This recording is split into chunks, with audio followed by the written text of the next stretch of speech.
Bienvenue sur ce chapitre concernant les angles que l'on va corriger. Alors, vous avez logiquement passé le permis rapporteur, si vous en êtes arrivé à cette vidéo. Dans un premier temps, donc, ce que vous savez faire à la fin de ce chapitre, les exemples de réussite. Je vous rappelle que ce chapitre, vous l'avez collé dans votre cahier.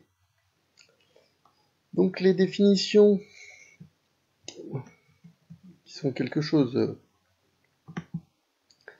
que vous devez maîtriser. Donc un angle est une portion de plan délimitée par deux demi-droites ayant la même origine. L'origine sur l'illustration qu'on a ici, c'est le point A. Ici, on peut noter origine. Les deux demi-droites s'appellent les côtés de l'angle.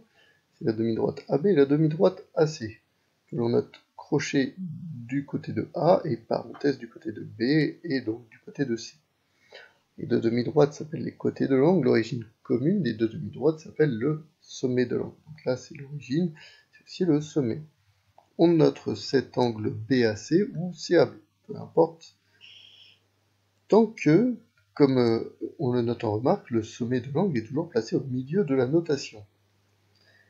Les angles égaux, qu'est-ce que c'est que deux angles égaux? C'est des angles qui sont superposables. Il ne faut pas oublier de coder la figure lorsqu'on a deux angles égaux, comme c'est fait ci-dessous. Deux angles POQ et ABC sont égaux, alors on a le même codage en rouge, tout comme les angles XOY et FGH. L'exercice 13, page 116 à l'oral, pour l'angle ci-compte, citer ses sommets. Alors, ses côtés, c'est EF et EG. Son sommet, c'est E, et cet angle, c'est FEG ou GEF.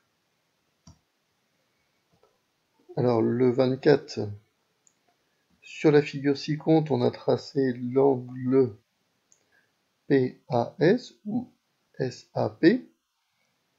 A est le sommet de l'angle, les demi-droites AP et AS sont les côtés de l'angle.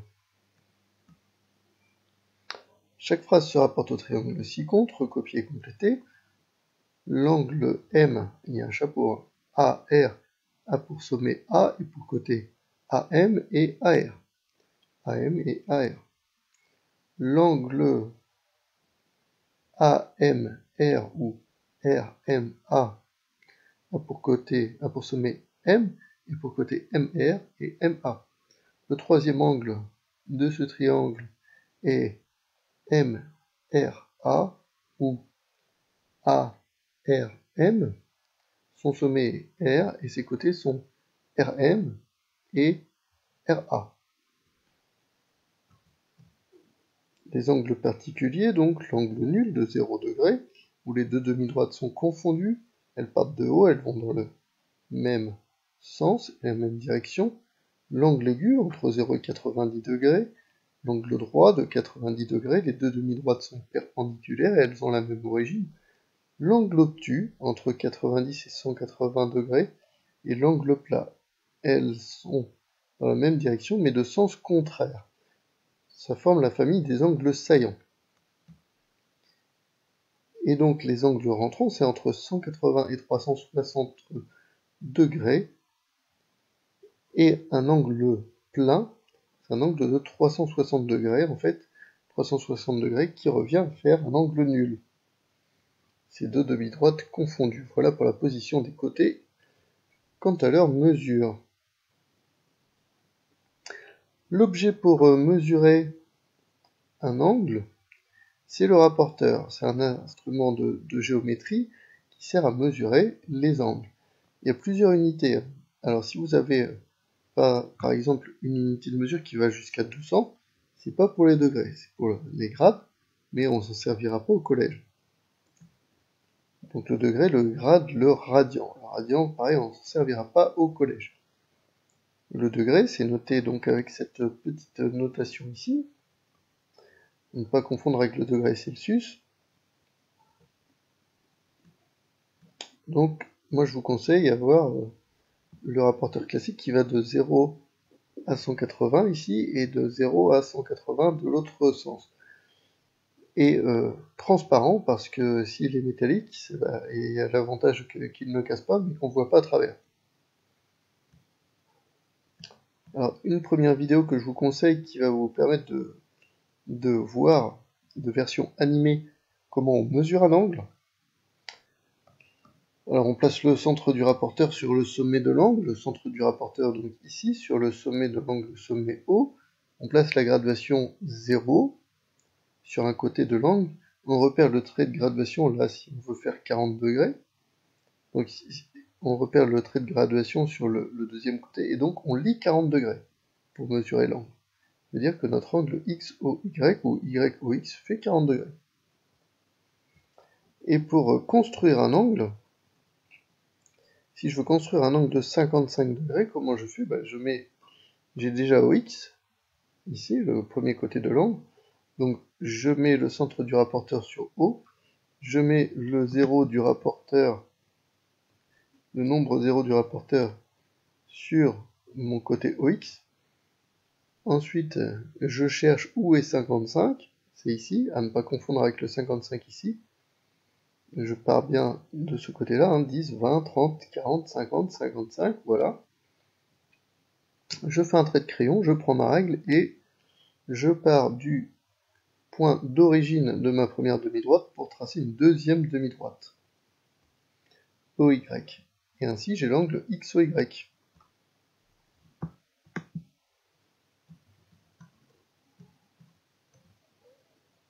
Exercice 33, dire si l'angle est aigu ou obtus, puis le mesurer avec le rapporteur. Alors pour tous les angles suivants, les mesures avec le rapporteur, ça va pas être pratique, puisque je vais pas pouvoir vous montrer la manipulation. J'ai pas d'interactivité avec un rapporteur. Donc ici, sauf erreur de ma part, puisque à l'œil nu, ça a l'air d'être un angle obtus. Ici, même chose, c'est un angle obtus, pas de problème dans le B. Si c'est un angle aigu, et ici, ça serait bien un piège, ça serait bien un angle droit. Avec le rapporteur, mesurer les angles, même chose, c'est quelque chose qu'on ne peut pas faire sans rapporteur. Sur une photocopie ou sur un calque, mesurer les angles marqués. Lire la mesure des angles. Alors, X ou Y, donc pas de problème là. Donc X, O, Y, je pars de 163, j'arrive à 180, donc il y a 17 degrés. UOV, donc je pars de 0, j'arrive à 25, donc ça fait 25. Y, OW, donc je pars de 0, j'arrive à 102, ça fait 102. Et VOW,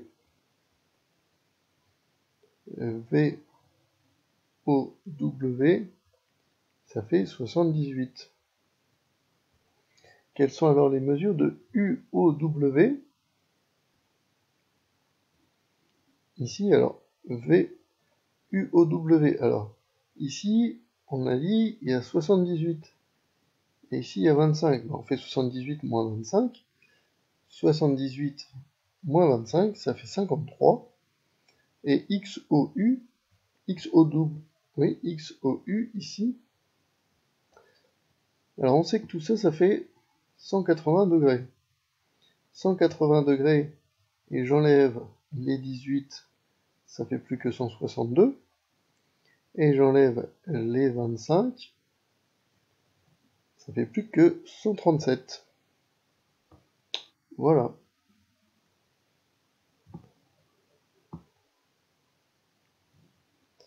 Tracer une demi-droite AB, tracer un angle BAC de mesure 145, un autre angle BAC de mesure 145 avec C et D de part et d'autre de la demi-droite, un de chaque côté. Quelle est la mesure de l'angle CAD? Alors, j'ai mon premier angle de 145, je l'ai mis au-dessus, j'ai mon deuxième angle de 145, je l'ai mis en dessous. Ainsi, ils sont de part et d'autre de la droite AB, si je la prolonge. Voilà. quelle est la mesure de l'angle CAD? Alors il y a deux possibilités. Soit je considère l'angle comme ceci, 145 plus 145, ça fait un angle, comme vous l'avez vu dans votre tableau ici, avec le chapeau à l'envers, l'angle rentrant, chapeau à l'envers, donc entre 180 et 360. 145 plus 145, 290. Ou, ah bah j'ai renoté, et j'ai pas été au bout de ma réflexion, donc 360 degrés moins 290. Pourquoi 360 moins 290? Parce que je fais un tour complet, moins ceci, égale 70 degrés. Exercice 43, construire cette figure en vraie grandeur. Alors voilà, pour la construction de la figure. Donc 5, 5, 40, 78, 60. Les points OMN sont-ils alignés? Alors je vais répondre après, et je vais répondre pourquoi on ne peut pas être... pourquoi on peut être certain de la réponse. Alors, quand je regarde l'angle OMN, j'ai 40 degrés, plus 78 degrés, plus 60 degrés. Et quand j'additionne ces trois angles-là, ça fait 178 degrés.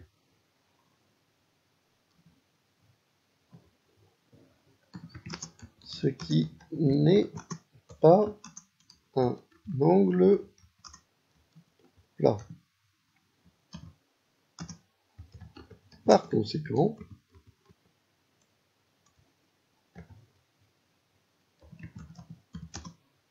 les trois angles ne sont pas alignés. Les trois points, excusez-moi.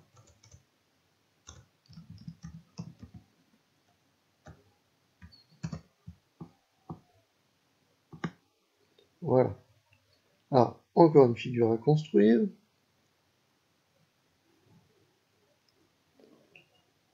Voilà. Est-ce qu'on a bien 90 degrés sur la figure? Alors je l'ai faite sur GeoGebra, regardez, hop, il y a un angle droit qui apparaît. GeoGebra l'a vérifié. Et donc, bisectrice d'un angle, la bisectrice d'un angle est la demi-droite qui partage cet angle en deux angles égaux, c'est son axe de symétrie. Exercice 1, tracer la demi-droite OZ. Trace la demi-droite OZ. Voilà, pardon.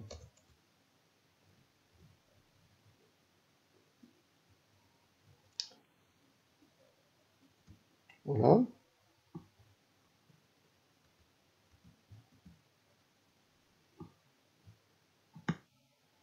Donc je rappelle comment on le fait en vidéo. Et voilà. Pour le premier comme pour le deuxième. Voilà, merci de m'avoir écouté, bon travail à vous et n'hésitez pas à poser des questions. Au revoir.